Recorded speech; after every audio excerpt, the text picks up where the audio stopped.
I wanted to ask you a little bit about Last Resort, which Okay. I thought was a terrific show, but Thank you. unfortunately no longer with us. No. I mean, you must have been disappointed. R.I.P. I was very disappointed, yes. Yeah. That was a show that Last Resort I thought was going to be on air for 6 years. When I read the pilot script, it was one of the best scripts that I'd ever read in pilot season, and I was sold on it. I was like, I want to do this show. It's so rare that you read a script that there's a great role for you in it. You know, usually, so often I read something and I'm like, this is fantastic. I'm completely wrong for all of these roles. But this was the rare one that I was like, immediately I wanted to play Guiley, and you know, chased it and was so happy when I got it. And so it was tremendously disappointing to have it canceled. But I understand too. It's also the nature of the business. Why do you think it didn't last?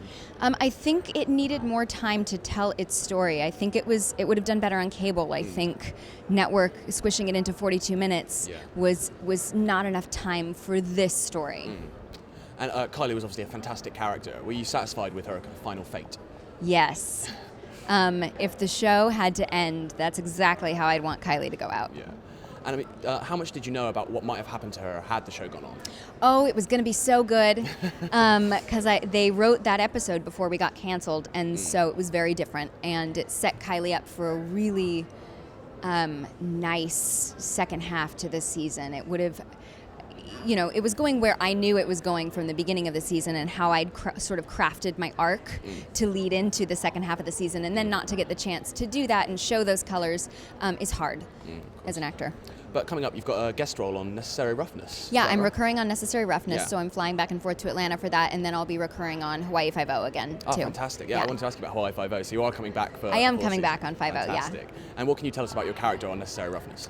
I play a sports agent with, let's see, she may be good, she may be bad, but she's very ambitious. Okay. And the Entourage movie was greenlit earlier this year. Yes. Do you think there's any chance of a Lizzie Grant comeback there? I would certainly hope that Lizzie would be back if we did an Entourage movie, but I know so many different pieces have to come together for that to happen, so, you know, I'm hopefully available when it starts shooting, and hopefully they would like me to be in it.